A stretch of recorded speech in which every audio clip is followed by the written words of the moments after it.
Hello, everybody. It is Sunday in Pittsburgh, Pennsylvania. My name is Adam Bittner, Assistant Sports Editor for Multimedia at the Pittsburgh Post-Gazette, joined for our weekly Penn State football podcast by Joel Haas of the Post-Gazette and the Daily Collegian. Not our normal day, Joel. We usually do Wednesdays, but because of the holiday and because of Penn State playing on a Tuesday, we figured Sunday was kind of the best slot for the podcast this week. Nothing going on Steelers-wise. So excited to preview Penn State in the Fiesta Bowl against Boise State, college football playoff quarterfinals, playing for a spot to face either Notre Dame or Georgia. A lot to break down with the matchup, a lot to break down with the other action around the country. We'll maybe talk a little bit about the transfer portal and the women's volleyball team winning the national championship last week. Before we do, just want to thank our sponsor for this episode of the podcast. It's Voodoo Brewing Company, State College. Enjoy our world-renowned craft beer, delicious cocktails, and almost famous lobster rolls at Voodoo Brewing Company, State College, located right off College Avenue and Route 322 at 201 Elmwood Street.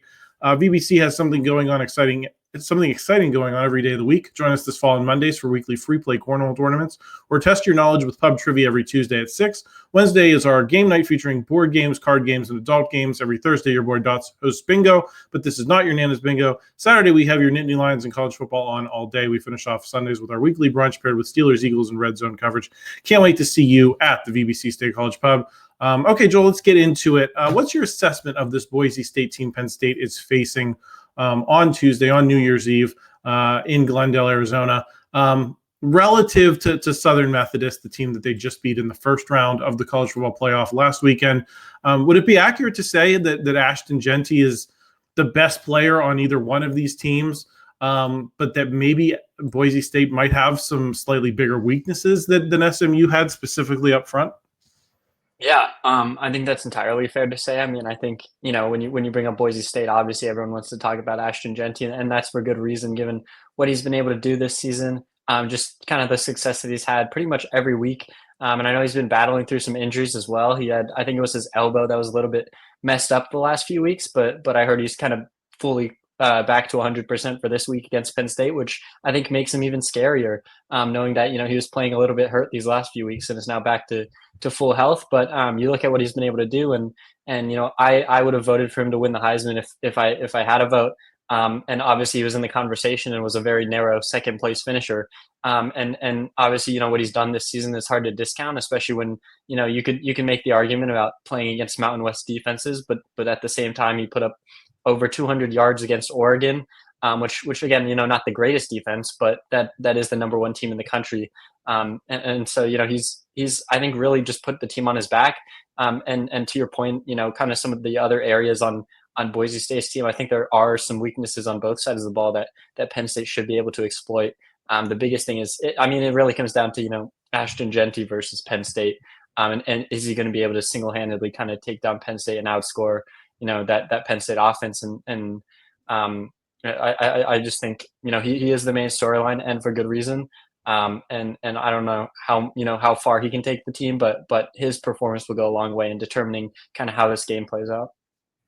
Yeah, I think I would have given Ashton Jeanty the Heisman just because that is not the most phenomenal offensive line that he was running behind. And he still managed to put up these historic numbers. I think in a different era of college football, he would have won the Heisman going away.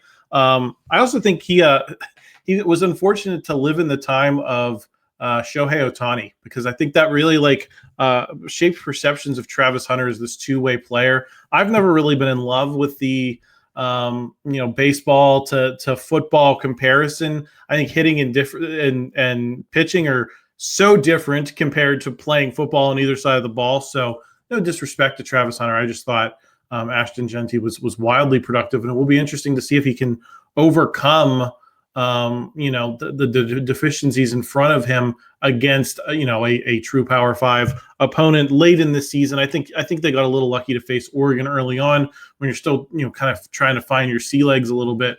Would it play out the same way now?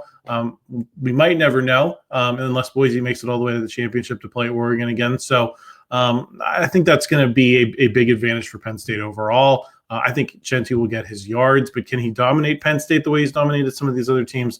I'm certainly not sure. Joel, we talked last week about how there were a lot of SMU picks leading into that first round game. The public had, I think it was 53% of the bets were on SMU to cover against Penn State. There was a lot of momentum for them given Penn State's big game struggles. I'm not seeing that conversation going into this game. Do you think that's more a manifestation of people thinking that SMU was the better team despite Boise earning, the auto bid by winning their conference championship and then earning the bye? Or do you think it is somewhat a result of how dominating Penn State looked in a big game as well? I think what it really is Penn State was able to change the narrative by defeating SMU in the way that they were able to do so. Going into that game, obviously, like you mentioned, a lot of people were on SMU, and I think a lot of people were just kind of blindly taking SMU's side, just given Penn State's track record in big games. And you could argue, back and forth how big of a game is SMU as obviously an ACC school who kind of got exposed once it had to play Penn State there in the playoffs. And, in hindsight, their resume doesn't stack up as well now, kind of looking back through it and some of the losses they had to BYU and Clemson, which look a little bit less impressive now that we kind of know more and have more data points on that. But regardless, I think the biggest thing is people were wondering, how is Penn State going to look in a playoff game in a big moment where, it's a standalone game. There's no other competition. The nation is watching. How is Penn State going to perform? What is James Franklin going to do? And everything like that. And Penn State rose to the challenge, answered the call, covered, which was kind of what I expected. I think I predicted 41-24. So I had Penn State winning comfortably. Didn't think they would shut down the SMU defense the way that they did.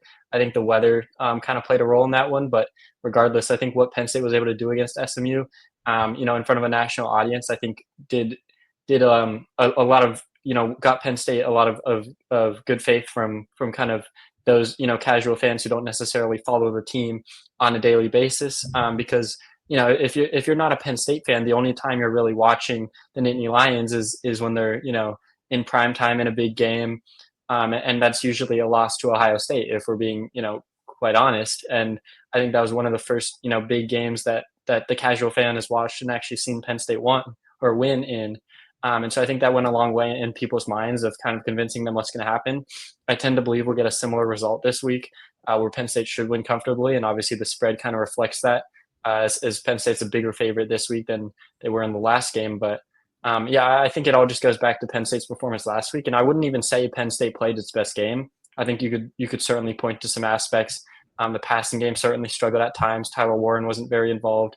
Drew Allar didn't look great. And again, you could attribute some of that to the weather, specifically the wind that was there. But even some of the special teams thing, I didn't think the punting was good and things like that. But I don't even think Penn State played its best game last week. It was just more so, I think just Penn State winning on a national stage like that is something that people aren't accustomed to. And I think it kind of changed the narrative a little bit surrounding Penn State. Yeah, I want to talk a little bit more about that perception issue in a little bit. Just a couple more points on the game itself. What factor do you think the neutral field is going to be compared to the home field advantage, against SMU? I'd even say to some extent you had a home field advantage in Indianapolis against Oregon. That crowd was at worst 60-40 per Penn State. I think much closer to like 70-75% Penn State fans in a stadium that filled up with 67,000 people. So this will be, I think, much more of a true neutral site game because you figure the Boise State fans have been gearing up for this game for a while, didn't have to worry about that first round game, don't have to travel quite as far as Penn State does. And Penn State fans have been going to Indy and then having the home game the last couple of weeks and possibly have the Orange Bowl to look ahead to next week. So I think this will be much more of a neutral field type of situation, although I do expect a fair amount of Penn State fans to be there. But did SMU just look rattled and that the crowd was a huge part of it, whereas as maybe Penn State was just clearly the better team and would have won on a neutral field or won comfortably on a neutral field or even at SMU? Or do you think there will be a facet of this being a neutral site game that doesn't go in Penn State's favor the way things have gone the last couple of weeks? Yeah, I think first of all, to your point, Penn State obviously had the advantage in the Big Ten championship. I would probably put the crowd maybe 70-30 in Penn State's favor. I don't know how big of an impact it necessarily played because, obviously it was kind of whatever you said, 67,000, something like that. It obviously doesn't come close to Beaver Stadium, but that SMU game, obviously, the crowd played a huge impact. There was some discourse heading into the game about, how full the stands would be and things like that. And the ticket prices ended up being really cheap, which I think might have, persuaded a lot of people to end up ultimately going kind of last minute there. But I think the announced attendance was 105, 106,000, something like that. Obviously it was like, 99% capacity, and it was certainly loud. I think there were 3 false starts for SMU, and the forced timeout. That's one that kind of sticks in my mind is the forced timeout play where it's just getting louder and louder and louder as the play clocks. Yeah, the image of Kevin Jennings with his hands over his ears because he can't hear the play call, and he finally gets it in and tries to relay it to the offensive line, and they're looking around confused, and the running back comes up and asks him for the play, and he's forced to call a timeout, and then it gets even louder, of course, after they call the timeout. And I kind of that obviously sticks in your mind. I think that's kind of one of the more memorable moments of that game that really showcased the impact of the crowd. At the same time, I think if that was a neutral site game, I think Penn State still wins, and I think Penn State still covers regardless, because I think it was just a completely different level. I think just in terms of the talent on the field, Penn State just clearly outmatched SMU in that game. But regardless, looking ahead into this next matchup against Boise State, obviously there won't be that type of home field advantage. I'm not sure exactly what the crowd split is going to look like because, like you mentioned, Boise State's closer technically, and maybe an easier trip for Boise State fans on top of the fact that, they haven't had to maybe travel as much. Whereas if you're a Penn State fan, you might have already been, making the trip to Indianapolis, making the trip to State College, and potentially now you're looking ahead to, maybe Penn State winning this one and playing another round or two. And you're kind of looking at the financial situation there. And obviously not everyone's able to make it to all of these games. So I think that'll play a role. I don't think either team will really have any sort of advantage. Obviously, I don't think either team's going to be causing false starts or anything like that. But, at the end of the day, it'll just come down to kind of who's the better team. Once you take that factor out, and I just think Penn State is significantly better. And I don't think, it'll be too much of an impact on this one. Yeah, those West Coast Penn State fans are going to have to turn out for this one. There were a lot of them at USC earlier in the season, so I'll be curious to see how many make the trip to Arizona. Either who live in Arizona, who live in LA, in San Francisco, something like that will be interesting to watch. We talked about this on the podcast last week. I was not surprised to see the stadium fill up, even though I think a certain talk radio person who we will not mention on this podcast was saying that it'd be 70 to 75,000. I knew Penn State would fill up because Penn State fans are used to waiting to the last minute to buy tickets. And you got to figure that there's, a decent chunk of people who buy the tickets the day of the game because they know they're going to get cheaper and cheaper and cheaper during the week. I think we saw that at the Big Ten title game. We saw that at Beaver Stadium this week. I thought it was a very overblown topic. Joel, let's talk a little bit about Penn State's stars. You mentioned that, Drew Allar didn't have his best game. Kaytron Allen, Nick Singleton had big games, but Tyler Warren was a little quiet. Abdul Carter had a great game. If Penn State is going to beat Boise State, who do you think is the star that stands out the most? And then I'm going to ask you for your under-the-radar guy after the big performance we saw from Dom DeLuca last week. Yeah, I think if you're Penn State in this one, it's a little bit interesting because you kind of have strength on strength where the running backs have obviously been playing really well in recent weeks. Nick and Kaytron last week was 160 yards, and it was even more against Oregon the game before that. So obviously they're kind of peaking at the right time. And we've heard from Franklin and from the running backs themselves that they're feeling as healthy as they've been all season. They've both at certain times throughout the season dealt with some bumps and bruises, and now they're kind of peaking, at the perfect time as Penn State goes on this postseason run. But at the same time, I think Boise State's a lot better defending the run than defending the pass. So it'll be interesting to see kind of what strategy Penn State takes in this game, just because, are you going to play to your strength or are you going to play to your opponent's weakness? But if Penn State really wants to win this one, I think, regardless of how successful the run game is, you want to have that element of the pass. You want to have some kind of threat through the passing game. And, whether that's Tyler Warren, maybe Harrison Wallace stepping up in this one, I think, you want to make sure that threat is still there. So Boise can't load the box as I'm anticipating. Penn State will probably be doing the same thing against Ashton Jeanty, but I think somebody in the passing game, I think, maybe Harrison Wallace, because I think Boise State has made it very clear throughout the week. We've gotten media availabilities with their head coach and their coordinators, and they've all, been very complimentary of Tyler Warren, what he's done this season. And they've certainly, made it an emphasis that they want to kind of shut him down.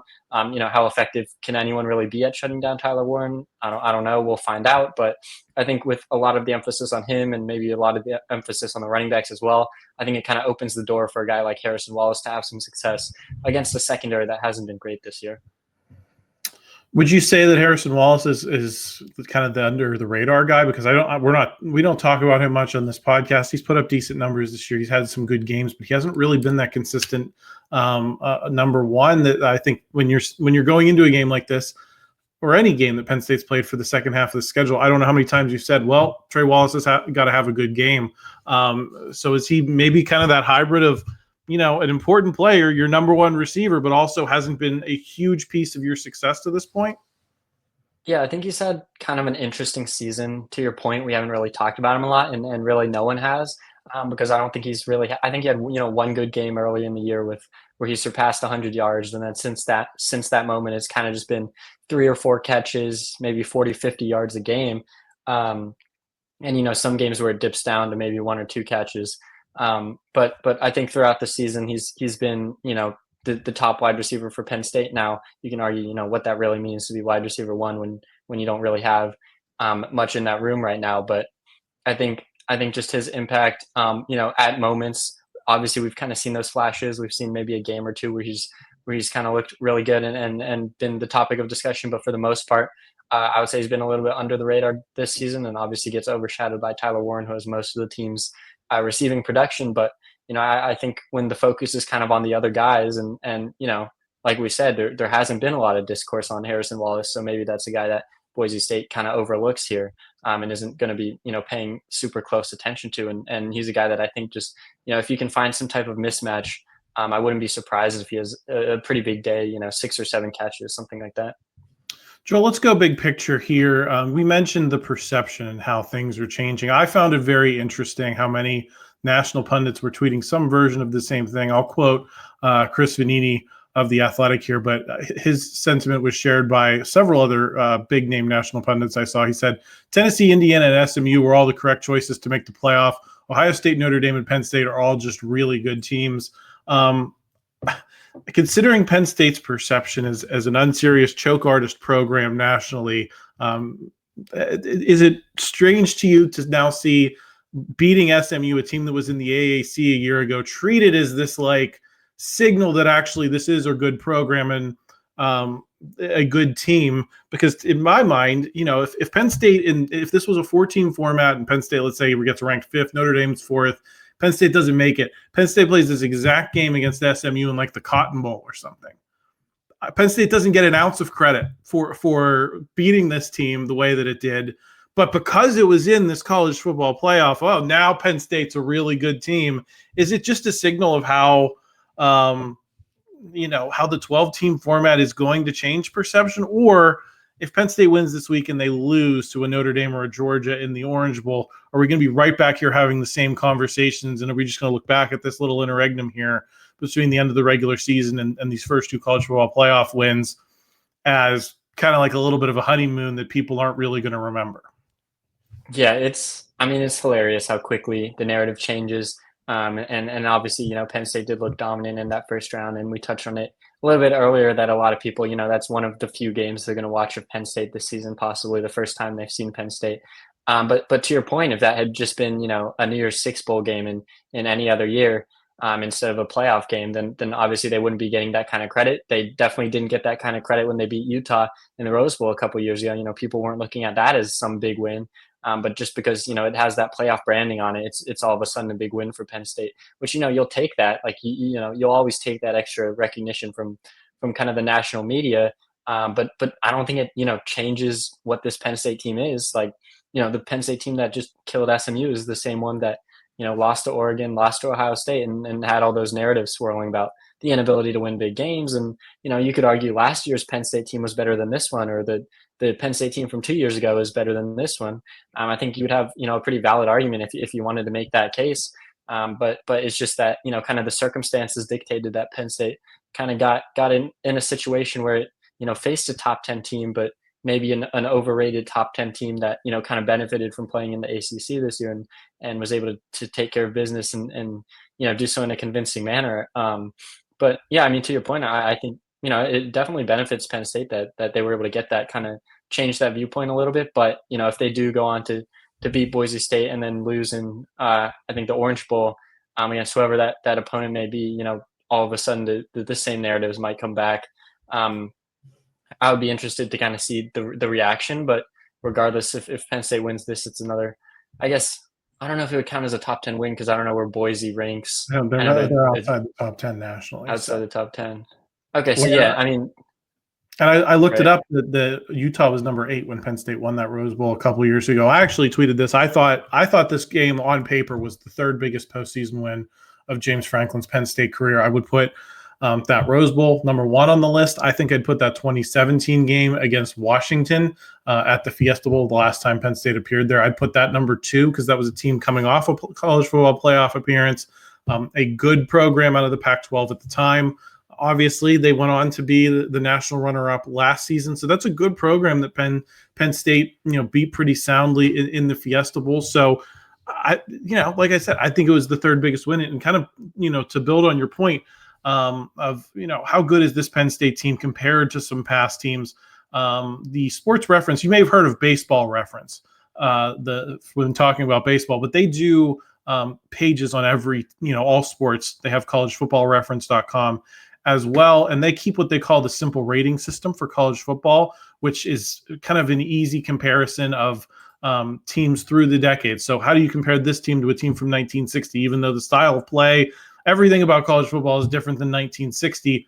The simple rating system just tries to take into consideration, let me read it here. It's a rating system that takes into account average point differential and strength of schedule. The rating is denominated in points above or below average, while 0 is average. Penn State's rating this year is 18.92. That is their best since 2017, which was 21.62. That was Saquon's Barkley last year. It was the team that went to the Fiesta Bowl that we're talking about. But some of these other teams were right there with this one. Last year's was 18.23.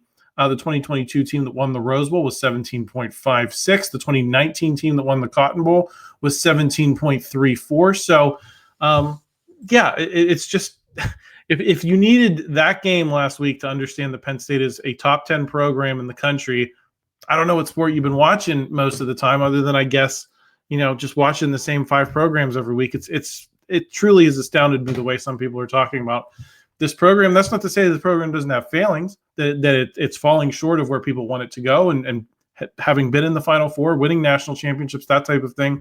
But short of that, there have been few programs as consistent as Penn State, and I think that's getting a little lost. Was it frustrating for you to some extent, Joel, to see how much oxygen the bid conversation, the College Football Playoff Committee's choices to put SMU in, to put Indiana in, to put arguably even Tennessee, that conversation about the blowouts and the nature of these games kind of sucked up a lot of oxygen, rather than, wow, that was a great performance by Penn State or Ohio State or Notre Dame. There was less of that and a lot more, hand-wringing about how we arrived at this bracket. Yeah, I mean, of course, hindsight 2020, and everyone wants to go back and kind of revise, the selection criteria and the way these teams were chosen.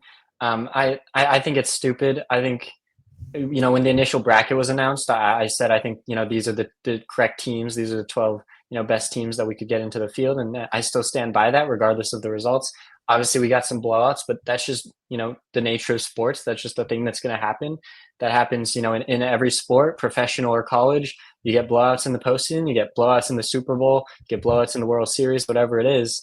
And even looking at the 4-team format, we had blowouts in the semifinals and we had blowouts in the finals. I mean, look at what, Georgia did to TCU a couple years back. That was a horrendous game that was done by, you could argue midway through the second quarter. I mean, that's just, part of the sport inherently is you're going to have these blowouts where you have these, major mismatches. And it's, probably highlighted more so at the college level because, in maybe professional sports, they have things like, the draft and the salary caps and all that to kind of balance out the teams a little bit. In college, you don't have that. So you're obviously going to have, a high variance between these teams. And at the end of the day, these are still college kids. These are 18 to 21-year-olds, who are going through, emotional time periods and are maybe a little bit more unstable than potentially professional athletes. And so I think the mental aspect plays a role, and it's, how motivated are they going to be? And once they go down, are they going to quit? Are they going to give up? Things like that. And so you're just going to get these types of games. I saw that the average margin of victory this year was actually lower than the margin of victory from the semifinal games over the last few years. So we had bigger blowouts in the 14 playoffs, but for some reason it's an issue now that we have blowouts in the 12-team playoffs. I don't get it. And I mean, I was kind of anti-expansionist when it first happened, but I kind of expected that we would have games like this. I think the whole point is these blowouts are going to happen in the first round. The blowouts are going to happen in the second round. I mean, I'm expecting Boise State and Arizona State to lose by multiple scores in the second round as well. But I think the goal is by the time you get to the Final Four, you get to the semifinals, every team that's in the semifinals has to have at least one quality win, to get there in the playoffs. And at that point, you would think that you would at least have 4 pretty deserving teams, and you would kind of avoid blowouts in the semifinals and then into the finals as well. I think that's kind of the goal here. So I would kind of wait to judge, these blowouts until we get to the end. And if we're still having a blowout in the championship game, then, maybe we can look back at it and try to find a solution there. But I think that's just kind of inherent to the sport, and it's not something new with the 12-team playoffs. So I don't think the committee did anything wrong, and I don't think there's anything wrong with, the way that things played out this year. Well, and I think so much, I tweeted this as well. I think there's just such obvious belief, I think, at ESPN, the network that broadcasts SEC games, and within the SEC fan bases themselves, that there's fundamentally not a ton of belief in the concept of a national playoff. They think that they have the 6, 7, 8 best teams in the country in that conference, and whether that's true or not, that's what they believe, and so they want more of their teams in regardless of everyone else. I think the big differentiator between a Big Ten fan and an SEC fan is a Big Ten fan enjoys the spoils of being one of the 2 major conferences. But, I don't hear anyone making any complaints for Illinois among the Big Ten, fan base, and saying, well, why wasn't Illinois part of this conversation? Because I think Big Ten fans are more interested in a national playoff and saying, okay, well, I'd like to see some matchups that I don't normally see. I'd like to see some games and see how they play out. I mean, to me, that's the intrigue of this whole system is getting these teams that don't often play meaningful games and seeing what happens. And if you just overload the whole product with SEC and Big Ten teams, then what's the point? Then what are we having a whole college football season for? What are these other programs playing for if they're not one of these name brands? And are you just trending toward 2 conferences being an NFL light?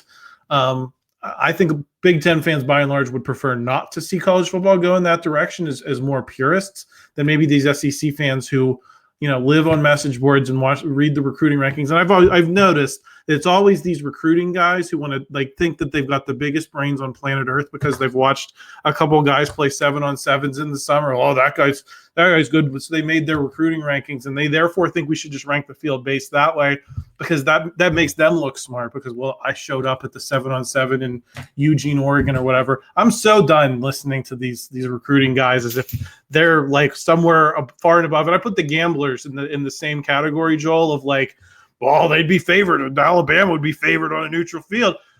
Listen, you're not smarter than the rest of us. We all know that is true. Everyone, we prefer to consume the sport the way it has always been consumed, and not just because you showed up because of legalized gambling in 2018. All right, so I'll end that rant there, Joel. Let's get into some of these other bowl games. Who are you rooting for if you're a Penn State fan? In the Sugar Bowl, obviously, you face the winner of Georgia and Notre Dame. I think they both have shortcomings that you can imagine Penn State exploiting, but they're also both very good teams. So I still haven't decided how I feel yet. So do you think it's more so Georgia without Carson Beck at quarterback, or Notre Dame with a somewhat limited passing attack? Yeah, that one's tricky. I think if you're Penn State, you'd rather play Notre Dame. Just because Georgia on paper is more talented regardless of what they have at the quarterback position. I think even when they had Carson Beck, he was kind of struggling, especially in that game he got injured in. It's not like he was playing well before he got hurt. So it's hard for me to see them taking too big of a step back.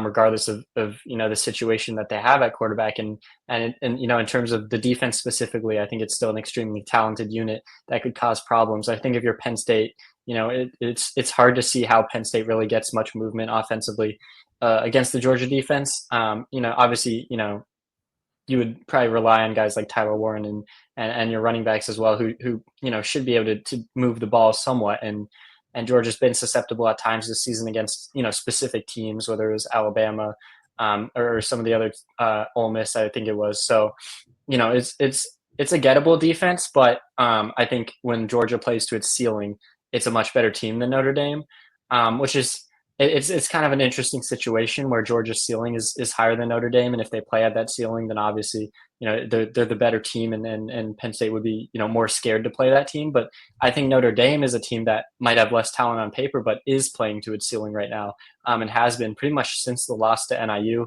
All the advanced metrics kind of show that Notre Dame's just been nothing short of dominant since that embarrassing loss that they took earlier in the season. And they're winning these games by 30, 40 points, and obviously we saw what they did against Indiana with a big win in the first round. And so I think Notre Dame is the hotter team right now and is playing kind of closer to its ceiling right now. But Georgia, I wouldn't be surprised if Georgia just kind of turns it on, now that it's gotten to the playoffs and now that it's really, really time to kind of lock in and really play your best football. I wouldn't be surprised if Georgia starts to kind of take it to another level here and goes on a run. So I think Georgia's the most dangerous team. Joel, what about the Rose Bowl? You got Oregon and Ohio State, obviously the only two teams to beat Penn State this season. I'm going to go with, I think you'd rather see Oregon if you're Penn State, because I think you came out of the Big Ten championship game feeling like Penn State gave it a much better effort than they did against Ohio State. They got off the mat. I think they were down, 18 at one point. They come back, have a chance to tie the game on the last possession. They threw a lot of punches. They showed an ability to score. I think they may have learned something about themselves in that game and their ability to get in a back and forth game and go up against a very talented team and play well. Whereas I think the Ohio State game, you look at how the offense performed writ large and say that was a disaster playing at home. Between the two, I think you feel more confident about the game you played against Oregon. I think after watching what Penn State did to Tennessee, they may be hitting their stride at the right time. Obviously, they had their offensive line a little bit banged up when they came to Happy Valley. That was part of the loss to Michigan. It was a theme of most of their season, but they seem to have gotten a little bit healthier and prepared for this game. So do you have an argument for why Penn State should prefer to see Ohio State, or are you with me on the Oregon point? No, I think probably Oregon. Again, Penn State was close to beating both of these teams, but I tend to believe, for fear of sounding like an SEC homer, but I just feel like Ohio State's the better team, despite losing to Oregon earlier in the season. I picked Ohio State to win the national championship in the preseason, picked them again when the bracket was announced, doubled down on that. I still think Ohio State wins it all, but regardless, I think the winner of the national championship will be the winner of that game.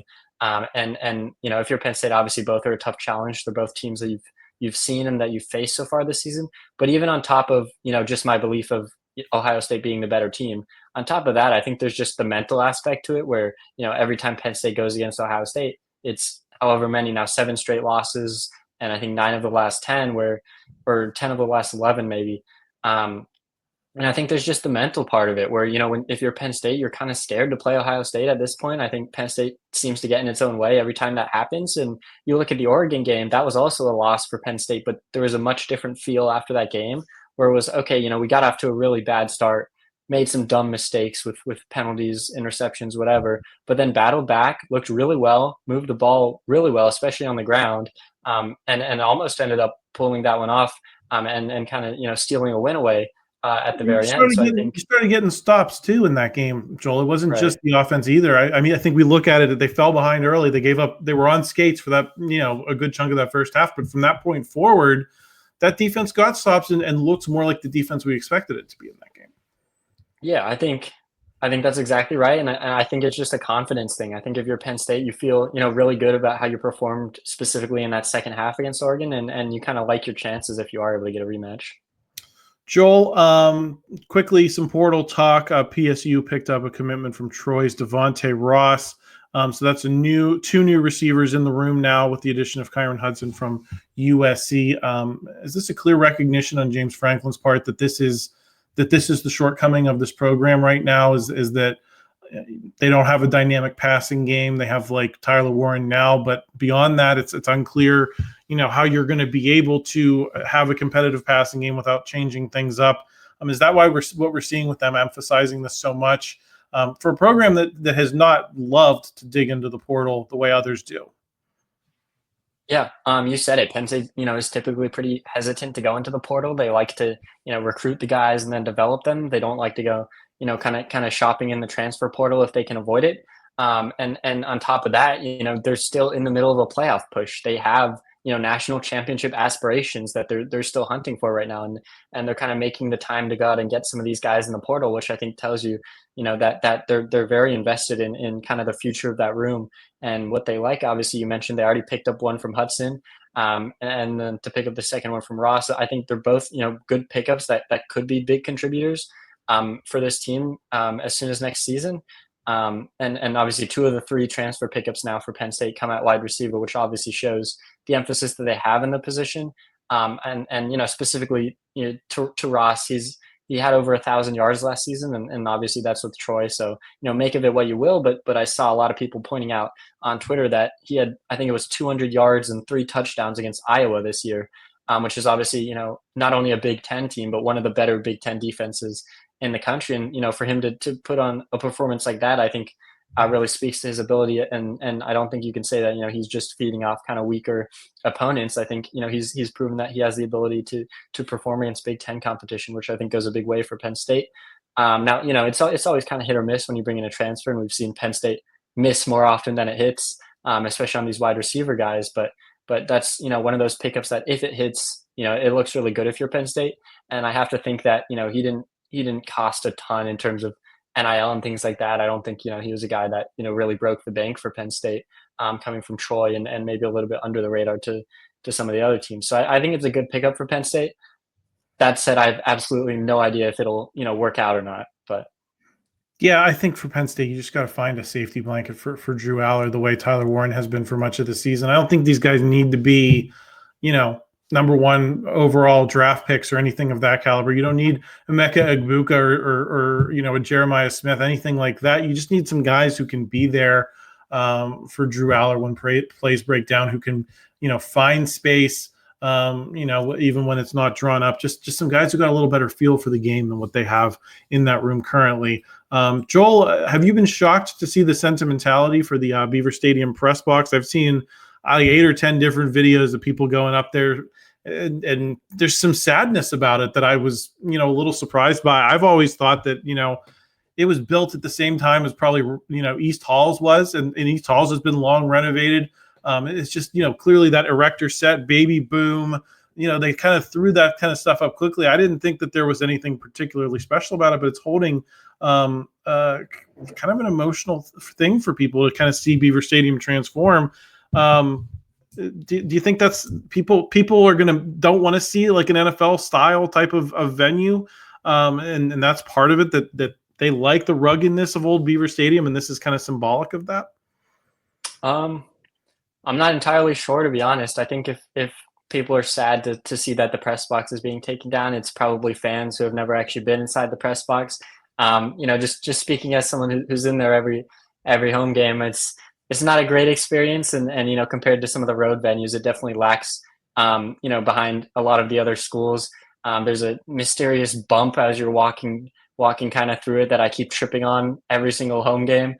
So I'm glad we won't have to deal with that anymore. But I think, maybe for sentimental value, you're just kind of used to, Penn State's obviously a traditional program, and they like to kind of keep things the same. Example being the uniforms. And so anytime there's kind of a big change like that, I think people are kind of sad and get a little bit nostalgic, kind of reminiscing on maybe the memories they've had. But I'm happy to see a new press box if it means that I'm not going to trip every time I try to walk through it. And it was obviously getting overcrowded and things like that. And so, I'm, maybe selfishly glad to see it get torn down and have the renovations happen, but that's just me. There was no air conditioning in there either, Joel. That was always my big. You cook in there on those early September game days. And I don't know. To me, I went to Purdue 15 years ago when I was in your position at the Collegian, and they had a state-of-the-art, brand new, sparkling, not just press box, but suite area as well. And I think it is somewhat symbolic of how Penn State has fallen behind a Michigan or an Ohio State or some of these other programs over time. Is that you haven't made the investments to keep up with the Joneses, and I'm not saying you got to be Oregon and spend the gaudy money and go crazy, but that thing should have been blown up probably 20 years ago, if we're being honest. And it's I think a symbol of Penn State taking a step in the right direction. That particularly that part. I don't know about the rest of the stadium and how they're trying to redo everything else. I don't know how I feel about the entire redo of Beaver Stadium, but that specific part has been overdue. Joel, let's get out of here on this. Penn State volleyball wins the national title. We talked about it on the podcast last time, how they were, arguably the underdog of the four teams that went to Louisville. Pitt was obviously the number one team. Nebraska was very good, had Penn State down in that semifinal game before Penn State rallied in somewhat miraculous fashion. Where does this program go from here after kind of getting this unexpected, I would say, national title and getting back on the map the way they have at a time when, I watched that whole Penn State volleyball dynasty from a decade ago and before. And I think a lot of people, in Penn State's world did, but women's sports' profile has changed so much since that time. This game, the championship game, was broadcast on ABC. The social media buzz was everywhere. I don't remember that happening at all, 10 years and further back. Can this be a real launching point for them, having, done this on such a big stage? Yeah. Well, first of all, they went and made me look like an idiot because I think I was here on last week's podcast and said they would lose to Pitt was my prediction in the championship, and Pitt obviously didn't even make it to the finals. So that's why I mainly cover football. But regardless, I think to your point, I think it's obviously a great moment for the program. And I think we're at a place now where volleyball is a lot different than it was, the last time Penn State was winning national championships. To your point, this was widely reported on. It was all over social media. ESPN was covering it pretty intensely there. And they obviously broadcast the game as well. And so, it got a lot of love, I think, nationally. Even Kamala Harris was tweeting about Katie Schumacher-Cawley and, her battle with cancer, and then how they were able to win the national championship. So that just kind of tells you the reach that this had. But in terms of what it can do for Penn State's program moving forward, I think Penn State's really well positioned because we're in an era of NIL and transfer portal that makes it really easy to rebuild a team. Not that Penn State, needs rebuilding after this. They've obviously got, some pieces coming back and have recruited really well. But just in terms of kind of accumulating talent very quickly, if Penn State wants to hit the portal and bring in some of the top names, and I think they've already been pretty busy in that regard, especially you look at Jess Mruzik, who's obviously a huge pickup for the team. But I think Penn State's position now where it's an extremely attractive place to play, and maybe players around the country who are having success might take a look at Penn State if they're in the portal. I think it could end up being kind of a destination spot for Penn State. And you obviously have the support from the school, from the university. I think I was looking into one of the financial reports that the athletics department released for the last school year. And I think volleyball was either third or fourth most profitable sport at Penn State, which obviously shows kind of the support it gets from the fans and things like that. And obviously we know that, Rec Hall is packed for every home game and it's a great environment and things like that. So I think there is the fan support, and financially, I think they probably do a pretty good job in terms of NIL relative to some of the other volleyball programs around the country. So to me, it's an extremely appealing place to play. For a lot of reasons. Obviously, the great crowds at Rec Hall and the history at the program paired with, the good NIL that you can get. And I think KSC is a coach that a lot of players would want to play for. So I think Penn State, I think Penn State's positioned to kind of start a run here. I don't want to call it early, but I think Penn State's really well positioned for success the next few years as well. Yeah, I think it's just going to be, it's a more rugged landscape than it was when Penn State was dominating the sport a decade ago.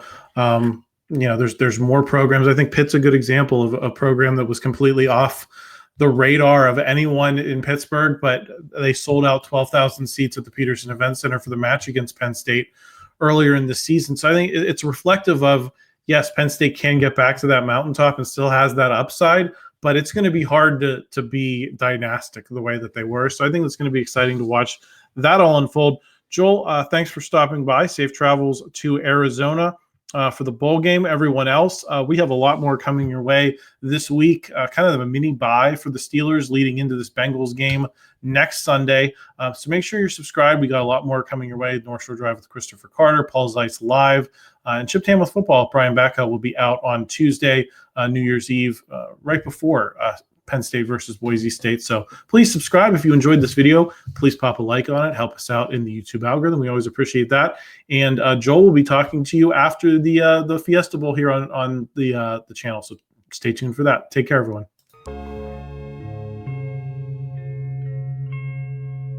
Thank you for checking out this content from Post-Gazette Sports. If you watch this video on YouTube, please like the video and subscribe to our channel. For all of the sports coverage the Post-Gazette has to offer, visit post-gazette.com.